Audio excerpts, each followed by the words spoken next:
안녕하십니까, 소마시네마 망리뷰입니다. 사실 제가 7월 26일 화요일에 영화를 몰아보기를 했어요. 그래서 총 한 5편의 영화를 보고 왔는데 그 중에 지금 앞에 그레이맨 이제 역순으로 보고 있는데, 미니언즈 2라는 영화는 리뷰하기 제가 적절하지 않은 영화라서 그냥 뭐 넘어가고요.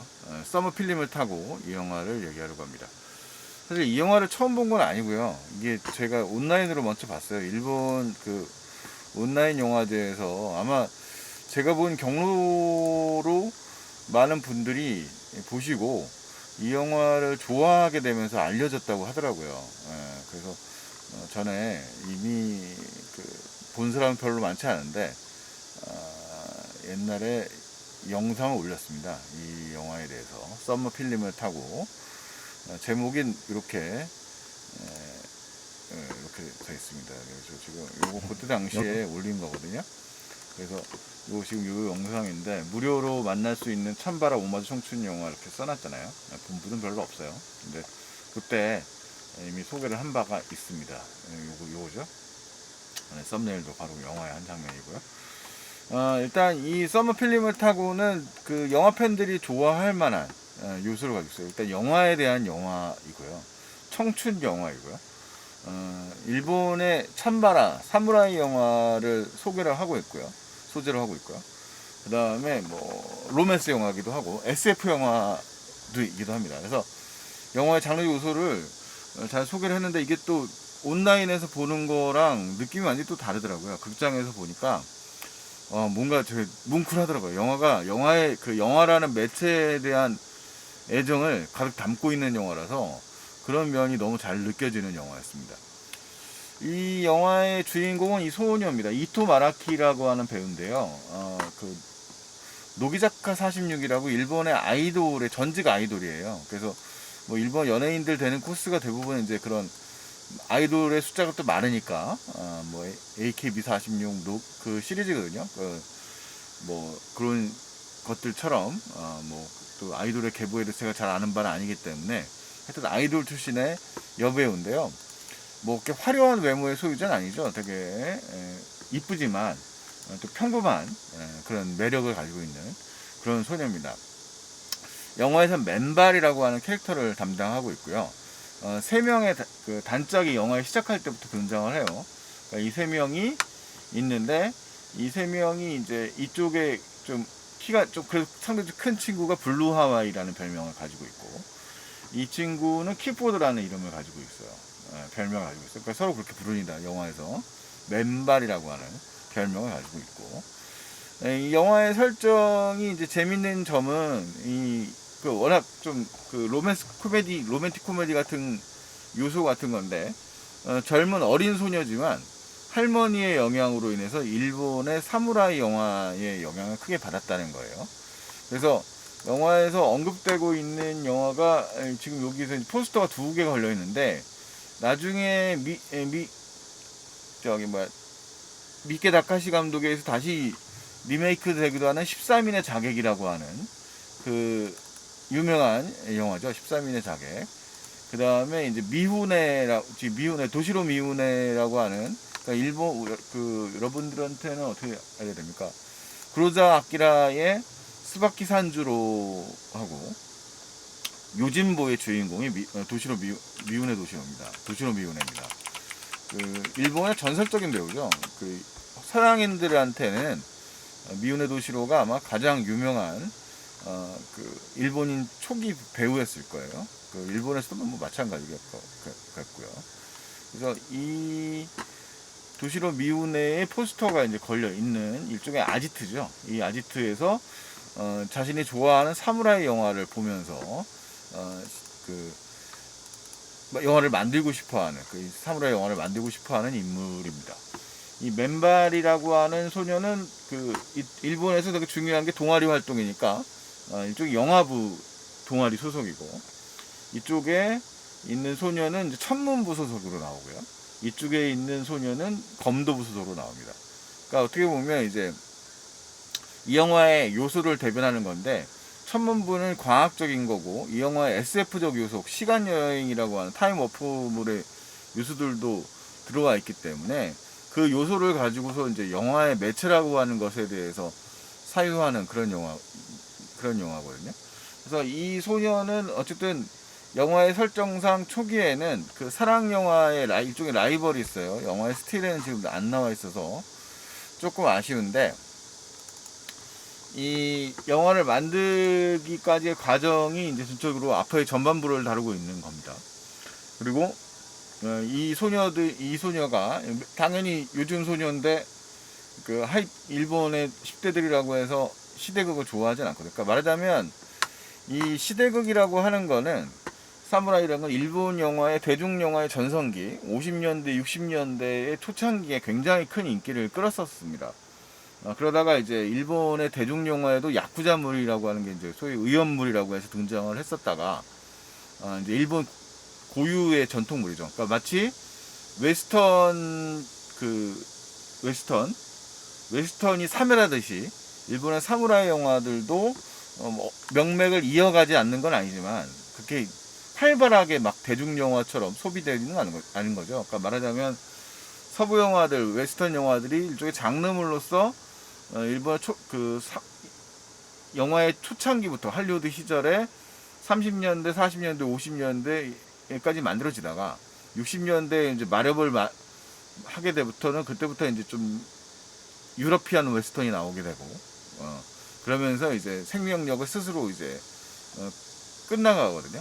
근데 일본의 사무라이 영화도 이제 얘기를 너무 많이 만들다 보면 당연하게도 이제 영화가 당연히 종말을 구하게 되는 거죠. 그래서 사무라이 영화의 역사도 사실 이제 사멸됐다는 거예요. 그래서 근데 이 영화에서 이제 그런 이미 많이 사라져버린 사무라이 영화들, 그러니까 이제 그걸 얘기하는 것처럼 영화라고 하는 것에 대해서도 앞으로 그렇게 될 것이다라고 이제 얘기를 하는 거거든요. 이 영화 속의 한 인물은 미래에서 온 인물이고요. 그 미래에서 온 인물이 이야기를 해줍니다. 이 영화는 이제 사라질 것이다. 앞으로의 시대에는 뭐 영화는 너무 짧아져서, 지금도 뭐 사실 영화를 안 보는 친구들 많거든요. 그 젊은 친구들 중에 쇼폼이라고 해서 굉장히 짧은 영상들을 많이 보는 거지, 호흡이 긴 장편 영화를 아예 안 보는 사람들도 많이 있습니다. 그런 것처럼 앞으로는 이제 그렇게 될 것이다 라고 얘기를 하고, 영화는 사멸될 것이다 이런 거죠. 그러니까 이 영화에서 애정을 베치는 거는 사실 남녀 간의 로맨스가 없는 건 아니지만 영화 자체에 대한 애정이 정말 깊이 묻어나요. 그래서 영화의 클라이막스에서의 그런 결정, 사무라이 영화, 사랑 영화라고 하는 설정 자체를 같이 연결시키는 그런 퍼포먼스가 펼쳐지는데, 뭐 영화를 보셔야지, 그거는 이제 보셔야 되니까 펼쳐지는데, 그게 정말 이제 뭉클한 순간이 느낌이 있는 거죠. 그래서 이 서머 필름을 타고라는 영화가 사실 일본 인디 영화거든요. 그러니까 일본에서 이 영화는 뭐 제작 규모가 큰 영화도 아니고, 뭐 원래 일본의 영화라고 하는 게 기획 영화가 아닌 이상, 그러니까 출판물이라든가 뭐 만화라든가 주로 원작 소설이라든가 뭔가 이제 드라마라든가 그런 베이스에서 출발한 것이 아니면 대규모 예산의 영화들이 만들어지기 어렵기 때문에 대부분 인디 영화들이 많이 있는데, 이 서머 필름을 타고도 인디 영화인데 가끔 보면 이렇게 되게 반짝반짝 빛나는 인디 영화들이 있단 말이에요. 근데 서머 필름을 타고가 이제 바로 유쾌하면서 반짝반짝 빛나는 그런 인디 영화라고 할 수 있습니다. 젊은 배우들이 등장을 하고, 젊은 배우들이 이제 이야기를 만들어 나가는데, 그 영화에 대한 이야기를 하다 보니까 이제 또 영화 팬들로서는 이게 또 뭉클한 느낌을 주는 그런 이야기도 한 거죠. 캐릭터도 되게 재밌어요. 그러니까 영화에서 이 초창기에 보면은 영화의 요소들에서 아까 언급되는 요소들이 여러 가지가 있다고 그랬는데, 아까 뭐 그 영화 직접으로 언급되는 삽입된 그 영화는 신자토이치 2인가 그럴까, 영화에서 그 78년도에 나온 신자토이치 2란 영화가 있거든요. 그 자토이치 시리즈가 워낙 기니까 굉장히 많이 만들어졌는데, 그 중에서 아마 그 신자토이치 2라고 해서 만들어진 78년도 영화가 아마 이 영화에서 삽입이 된 것 같습니다. 자토이치 시리즈. 그래서 요거 보시면 뭐 아이고 그거 아니고요. 요거는 뭐 검색하다가 지금 나온 건데 자토이치 시리즈. 요거는 이제 크라이테리온 버전에서 자토이치 시리즈로 나오는 그런 얘기고, 지금 보시면 여기 쭉 나오거든요. 네. 쭉 보시면 뭐 지금 엄청 많이 만들어졌죠. 네. 엄청 많이 만들어졌고, 이 신자토이치 2가 아마 78년도에 만들어지면서 만들어졌는데, 영화에서 아마 삽입된 영상이 영화 크레디트를 보면 이제 그거인 것 같아요. 이 신자토이치 2의 주인공은 이제 신타로 가츠 신타로라고 하는 이 배우입니다. 지금 눈썹이 되게 진한 양반이신데, 가츠 신타로가 바로 이제 그런 상징적인 인물이고, 뭐 지금은 사망하셨죠. 그래서 여기서 이 주인공은 이 가츠 신타로, 우리가 봤을 때는 이렇게 뭐 아주 뭐 옛날 잘생긴 남자인데, 요즘 잘생긴 남자가 아니고요. 근데 요때 되게 섹시하다고 주인공이 말할 정도로 이제 당시에 있었습니다. 약간 우리랑은 이 자토이치 시리즈 자체가 우리에게는 아주 익숙한 시리즈물이 아니거든요. 그러니까 좀 낯설 수도 있는데 여기 이제 언급이 되는 거고요. 그 다음에 제목만 언급되는 거는 구로자 아키라의 아주 걸작 영화죠. 그 추바키 산주로라고 하는 영화가 이제 바로 또 언급이 됩니다. 아주 이제 그 유진보하고 함께 구로자 아키라가 그 대중적으로 아주 인기가 좋았을 때, 60년대의 최고, 어떻게 보면 이제 흥행 감독이었던 거거든요. 50년대구나. 네네. 50년대, 60년대인가요? 네. 아이고, 또 검색하니까 또 안 나오는군요.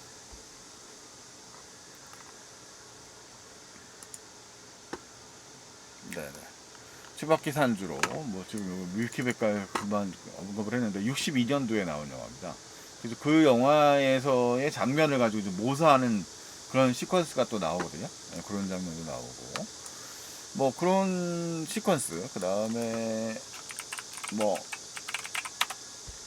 봤냐고 이제 자꾸 얘기하면서 언급되는 게 대보살고개라고, 더 스워드 오브 둠이라고 하는 영화 있어요.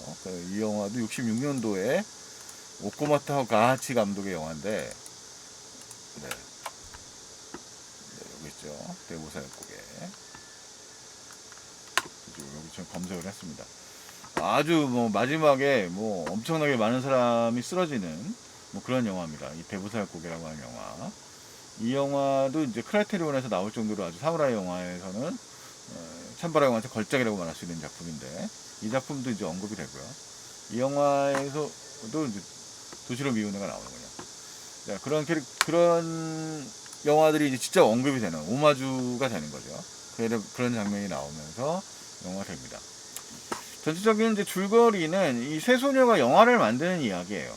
영화를 만드는 이야기고, 그 소녀가 여름 방학을 이용해서 소위 말하는 이제 그 일본의 학교의 문화재 동아리 활동을 위해서 영화를 만드는데, 이제 낙오자들의 집단, 이게 전형적인 청춘물의 스토리인데 영화를 만든다는 게 좀 특징적인 거죠.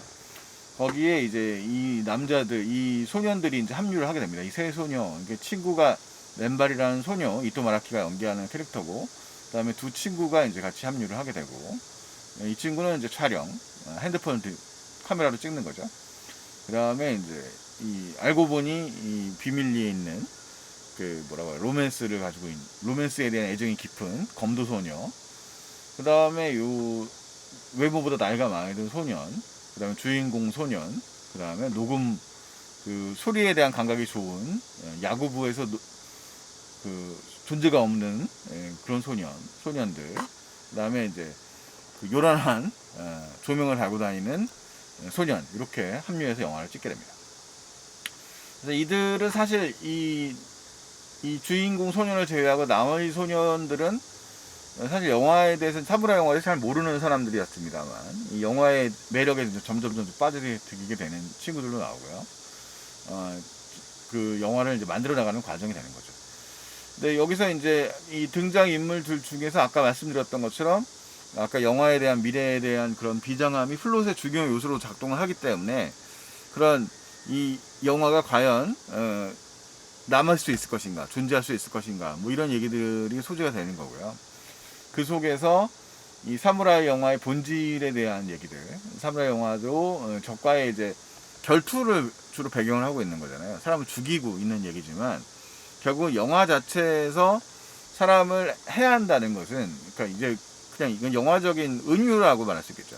그것은 곧 승부를 보겠다, 결과를 보겠다라고 하는 어쨌든 도전이라는 거예요. 그 상대에 대한 애정이 있는, 그러니까 애증이 있는 사람들끼리의 대결이 그 영화의 케미를 올려주잖아요. 대결에. 그런 것처럼 이 영화에서의 사무라이들의 대결이라고 하는 것은 그런 요소들을 담고 있다, 이런 얘기입니다. 그래서 그 약간 온라인하고 오무라 그 제가 크게 느꼈던 또 차이점들이 뭐냐면, 미장센에서도 보니까 영화의 편집 장면이 이제 나와요. 그러니까 영화에는 이제 라이벌 구도로 청춘 로맨스를 찍는 팀들이 존재를 하고, 청춘 로맨스를 찍는 팀하고 이제 이 사극을 찍는 친구들, 이 사무라이 영화를 찍는 친구들이 편집하는 장면인데, 그 중에서 이제 조연 캐릭터들이 그 만남과 연애, 그 다음에 이별을 다룬 드라마를 같이 또 담아내더라고요. 그래서 그런 이제 개그적 요소들 같은 요소들도 어떻게 보면 언뜻 보면 작은 화면에서 잘 눈에 띄지 않는 건데, 그런 장면들이 잘 묘사되어 있는 장면들도 재미있었고, 영화 자체가 그런 애증 관계들의 밀당의 요소들을 단순하게 로맨스의 차원뿐만 아니라 은유로 작동을 많이 시키고 있어서, 그런 좀 캐릭터 자체의 그런 순수하지만, 그러니까 아이다운 순수함을 가지고 있는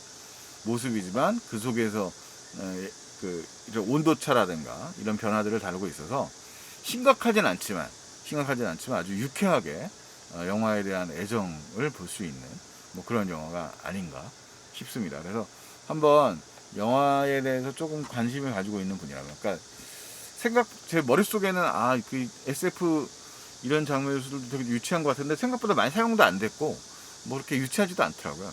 그래서 생각해 보니까 캐릭터 자체가 조금 개그 코드 요소들이 살짝 있긴 하지만, 그렇다고 또 아주 지루하거나 뭐 이렇게 하지도 않고 경쾌하면서도 그런 영화에 대한 얘기를 다루고 있는 영화라서 한 번쯤 볼만한 청춘 영화이지 않은가. 청춘 기본적으로 영화의 그런 영화 아닌가라는 생각이 들어서 한번 더 리뷰를 남겨봤습니다. 한 번 더 볼 것 같아요. 제가 이 영화를 나중에 또 2차 매체 이런 게 나오면 한번 또 볼 것 같은 그런 애정 가는 영화였습니다. 눈물이 핑 돌더라고요, 후반부에서. 네, 일단 썸머 필름을 타고라는 영화 한번 소개해봤습니다. 요거 누가 만들었는지 이런 얘기는 안 했군요. 썸머 감독이, 이 영화가 아마 그 거의 연출작이 많지 않으신 분일 거예요. 마츠모토 소우시라고 하는 그런 분인데, 일본 감독이죠. 마츠모토 소우시. 썸머 필름을 타고 지금 요 영화 찍고 그 다음에 아오바의 식탁이라는 영화를 또 찍었네요. 이게 아마 수상을 했어요. 바르셀로나 빅 아시아 썸 페스티벌에서 비평가상을 받은 아주 유쾌한 영화였습니다. 마츠모토 소우시 감독의 썸머 필름을 타고 영화 이야기 봤습니다. 다음에 또 만나죠. 안녕히 계십시오.